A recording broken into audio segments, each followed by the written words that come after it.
Euzubillahimineşşeytanirracim. Bismillahirrahmanirrahim. Elhamdülillahi Rabbil alemin. Ve salatu ve selamu ala Resulina Muhammedin ve ala alihi ve ashabihi ecma'in. İnşallah aç Türkiye Allame Bediüzzaman Said Nursi Rahimallah ki लिखा कुरान पाक की तफसीर रिसाला नूर से इंशाअल्लाह हम 22वीं मकाला की तीसरी और चौथा दलील पेश करेंगे जो अल्लाह ताला के वजूद और अल्लाह ताला की वहदानियत का दलील है। उसमें पहला कहते हैं कि ऐसा मिसाल देते हैं कि मिसाल का तौर पर एक जिसने एक घर बनाया है, उसकी छोटा अगर नमूने है, उसके अंदर हर चीज़, मिसाल के तौर पर एक घर है, घर में अंदर जो बनाने वाला जो चीज़ रखा है उसकी पूरा सा पूरा हर चीज़ उसकी छोटा सा एक नमूने एक मिसाल के अंदर भी बना करके रखा है।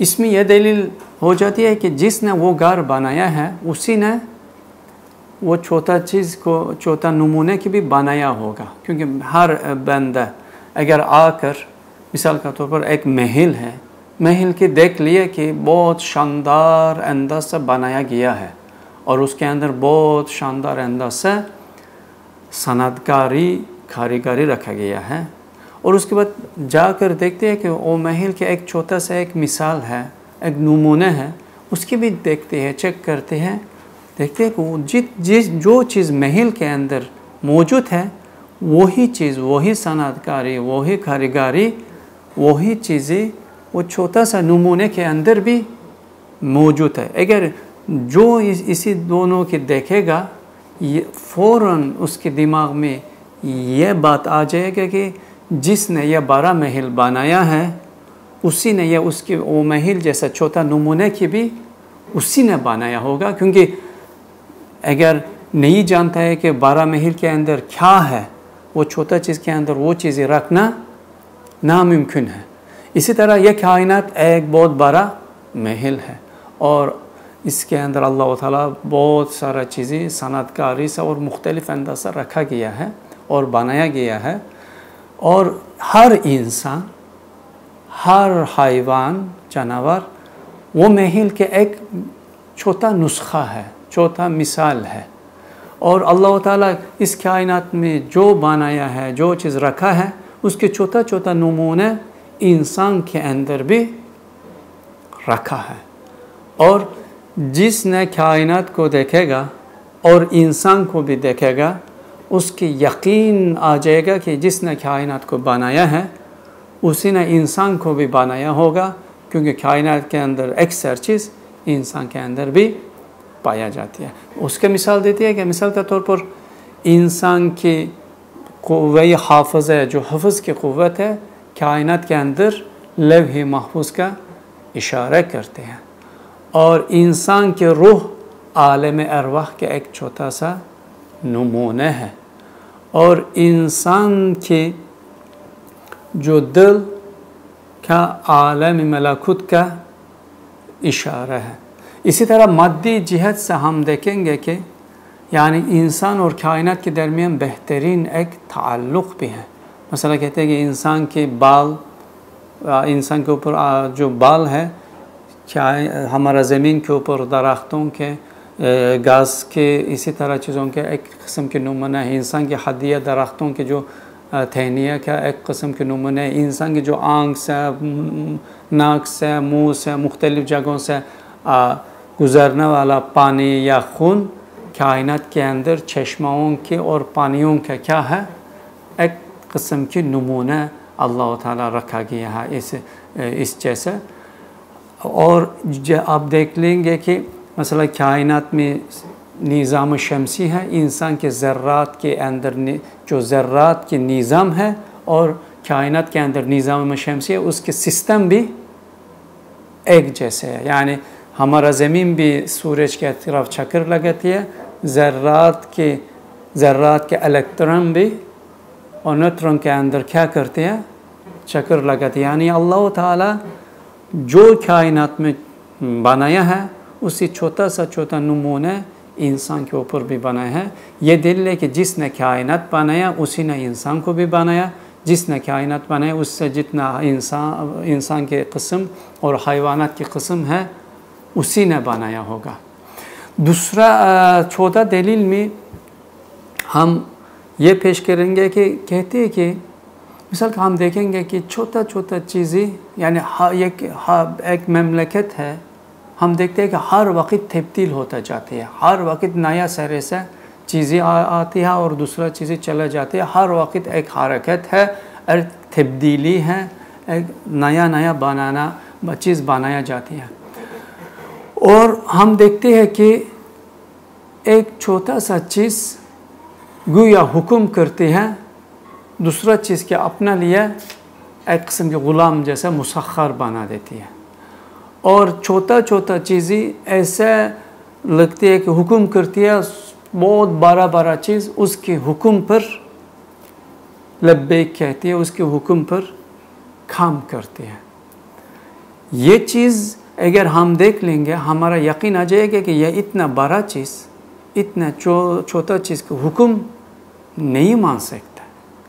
हाँ, किसी और ज़ात होना चाहिए जो सबसे बड़ा चीज़ के भी मालिक हो और सबसे छोटा चीज़ को भी मालिक हो और बड़ा चीज़ को छोटा चीज़ की मदद के लिए भेजा गया हो।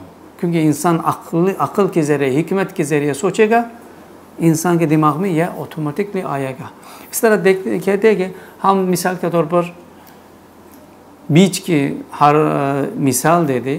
मतलब बीज हम ज़मीन में लगाते हैं, ऐसा लगता है कि बीज पूरा जितना उसके लिए ग़िज़ाई मवाद ज़रूरत है हुक्म करते हैं, वो ग़िज़ाई मवाद भाग कर उसके पास आ जाती है। और हम देखते हैं कि एक दरख्त के देखो, एक दरख्त ऐसा लगती है कि हुक्म करती है, हर चीज़ उसके हुक्म के पर अमल करते हैं। मिसाल के तौर पर दरख्त के मिसाल का तौर पर ग़िज़ाई मवाद का ज़रूरत वो हुक्म करती है, क्योंकि दरख्त अपना जगह से हरकत नहीं कर पाती है, जाकर अपना रज़्क़ हासिल नहीं कर पाती है। लेकिन आप देखते हैं कि दरख्त बेहतरीन अंदर से रज़्क़ मिलती है। ये ऐसा लगता है कि वो हुक्म करती है, जितना रज़्क़ के मवाद है उसके लिए भाग कर आ जाती है। और देखती है कि हम इतना छोटा चीज़ बड़ा चीज़ का हुक्म करते हैं। मिसाल का दरख्त अगर हम अल्लाह ताला की कबूल नहीं करेंगे, ऐसे ये चीज़ कबूल करना पड़ेगा कि दरख्त हुक्म करती है, बादल दरख्त के हुक्म पर आ जाते हैं, बारिश देते हैं। और दरख्त हुक्म करती है, पानी ज़मीन के नीचे से दरख्त के लिए आ जाती है। दरख्त हुक्म करती है, सूरज वहाँ से क्या करती है, रोशनी भेजती है। दरख्त हुक्म करती है, हवा जो ज़र्रात है, हवा है, वो दरख्त के हुक्म पर आ जाती है। यानी अगर हम अल्लाह ताला के कबूल नहीं करेंगे, यह पूरा चीज़ दरख्त के हुक्म पर होना के कबूल करेंगे कि कोई भी अक्लमंद इंसान ये कबूल नहीं कर सकता कि बादल दरख्त के हुक्म मानते हैं, सूरज दरख्त के हुक्म। क्यों? क्योंकि मसला दरख्त के बादल का ज़रूरत है कि ताकि पानी आ जाए, बारिश के ज़रिए पानी आ जाए। इसी तरह दरख्त के सूरज का भी ज़रूरत है, इसलिए सूरज का भी हुक्म करना चाहिए कि ताकि सूरज अपना रोशनी भेज करके वो दरख्त के ज़िंदगी जारी करने के लिए काम कर सके। और दरख्त के हवा के ज़र्रात की भी ज़रूरत है, क्योंकि जो दरख्त के अंदर फोटोसिंथेसिस हो जाती है, दरख्त के जो ज़िंदगी जारी होने के लिए हवा का भी ज़रूरत है। इसी तरह जो जितना दरख्त के ज़िंदगी के लिए ज़रूरी चीज़ें हैं, अगर हम अल्लाह ताला की तरफ निस्बत नहीं करेंगे, उस वक्त यह कबूल करना पड़ता है कि वो जितना ज़रूरी चीज़ें हैं दरख्त हर एक के पर हुक्म करती है और वो उसके हुक्म पर अमल करती है। यह कबूल करना किसी अक्लमंद इंसान के काम नहीं हो सकता, क्योंकि हम जानते हैं कि दरख्त के ऐसा अक़ल भी नहीं, शूर भी नहीं, ऐसा हुक्म करने की ताकत भी नहीं। लेकिन हम देखते हैं कि हर चीज़ भी दरख्त की मदद के लिए पहुँच जाती है। ग़िज़ाई मादे दरख्त की मदद के लिए पहुँच जाती है, हवा दरख्त के लिए आ जाती है, सूरज दरख्त के लिए रोशन देते हैं, और बादल दरख्त के लिए, या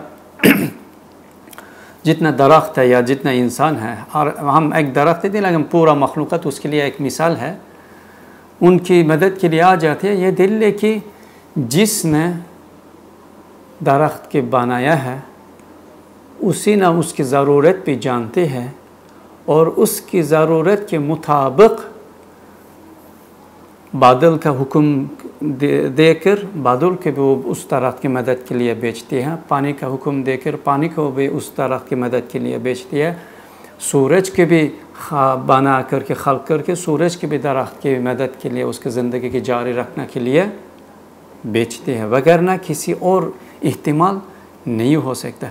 यहाँ हम अल्लाह ताला के वहदानियत का भी एक दलील पेश आ जाते हैं कि कहते हैं कि अगर हम अल्लाह ताला के कबूल नहीं करेंगे, जो जितना मखलूक़ात एक दूसरे की मदद के लिए भागती है, उसकी मदद करती है, हर मखलूक के अंदर अल्लाह ताला के लामहदूद इल्म, इरादा, कुदरत पाया जाना चाहिए कि ताकि वो अपना हुक्म दूसरे का भी सुना सके, और हर एक के पास इतना कुदरत, इरादा, इल्म पाया जाना चाहिए कि ताकि क्या कर सके, दूसरों के अपना लिए मुसख्खर कर सके। और ये इतना मखलूक़ात के अंदर लामहदूद इल्म, इरादा, कुदरत तसव्वुर करना इस चीज़ के मुतरादिफ है कि हर एक के लिए हर एक की इलाह मांगना पड़ेगा, हर एक के एक खालिक मानना पड़ेगा। उसी वक्त इतना लामहदूद इल्म, इरादा, कुदरत वाला मखलूक अगर खालिक होता, इस दुनिया में निज़ाम नहीं हो सकता। कहते हैं कि एक गाँव में 2 सरदार, एक शहर में 2 गवर्नर, एक मुल्क में 2 बादशाह भी होते, क्या होते हैं, उस गाँव में, उस शहर में, उस मुल्क में तबाही आ जाती है, झगड़ा हो जाती है। क्योंकि एक बादशाह बोलेगा कि मैं ये चाहता हूँ, दूसरा बोलेगा कि नहीं मैं ये चाहता हूँ, वो कहा कि यह मेरा मालिकियत है, दूसरा कहा कि यह मेरा मालिकियत है। उसमें क्या हो जाएगा, उस शहर के, उस गाँव के, उस मुल्क के निज़ाम ख़राब हो जाएगा, कोई भी निज़ाम नहीं रहेगा। और कायनात में भी अगर हम एक अल्लाह ताला के बजाय, एक इलाह के, एक खालिक के बजाय मुख्तलिफ़ मखलूक़ात का उलूहियत देंगे, अल्लाह ताला की सिफ़त उनके अंदर कबूल करेंगे, उस वक्त क्या हो जाएगा, यह पूरा कायनात में इसी तरह बेहतरीन निज़ाम नहीं रह जाएगा, रहना भी मुमकिन नहीं है। क्योंकि हर एक के पास लामहदूद कुदरत होता ही दूसरे के ऊपर तहक्कुम करेगा। वो कहेगा मैं अपना यह काम करना चाहता हूँ, दूसरा कहेगा मैं अपना यह काम करना चाहता हूँ, और इस कायनात के निज़ाम दरम बरम हो जाएगा, ख़राब हो जाएगा, कोई भी निज़ाम और इंतज़ाम नहीं रह जाएगा। लेकिन हम देखते हैं कि कायनात में बेहतरीन एक निज़ाम है, और कोई भी चीज़ अपना निज़ाम के ख़ारिज नहीं निकलती है। जो उसकी ज़िम्मेदारी है, उसकी ज़िम्मेदारी से थोड़ा सा भी खसूलमंदी नज़र नहीं आ जाती है, उसके काम में ख़राबी नज़र नहीं आ जाती है। और हम भी देखते हैं कि अक़ल के ज़रिए तफ़क्कुर करते हैं और सोचते हैं कि इन चीज़ों के पास, यानी एक दरख्त के पास, एक बादल के पास, एक सूरज के पास, एक ज़र्रा के पास, एक दूसरा जो जितना मखलूक़ पत्थर के पास, या दूसरा पानी के चीज़ों के पानी के पास लामहदूद इल्म, इरादा और कुदरत नहीं है, और यह एक दूसरे के अपना लिया मुसख्खर नहीं बना सकता, अपना हुक्म के तहत नहीं चला सकता। यह दलील है कि किसी एक ज़ात है, उसकी कुदरत पूरा कायनात के इहाता किया है, उसकी इल्म पूरा कायनात के हर जगह में मुतलक तौर पर शामिल है, और उसकी इरादा हर चीज़ पर हाकिम है। उसी ने हर एक अपना मखलूक़ात की दूसरों की मदद के लिए क्या करती है, बेचती है, और दूसरों को मदद के लिए उसकी मुसख्खर करती है, उस एक चीज़ की दूसरों की मदद के लिए इस्तेमाल करती है। यह भी इस कायनात के अंदर सिर्फ एक अल्लाह होना पर, एक इलाह, एक खालिक होना पर दलील बन जाती है, और हमारा सामने यह हक़ाइक़ लेकर आ जाती है।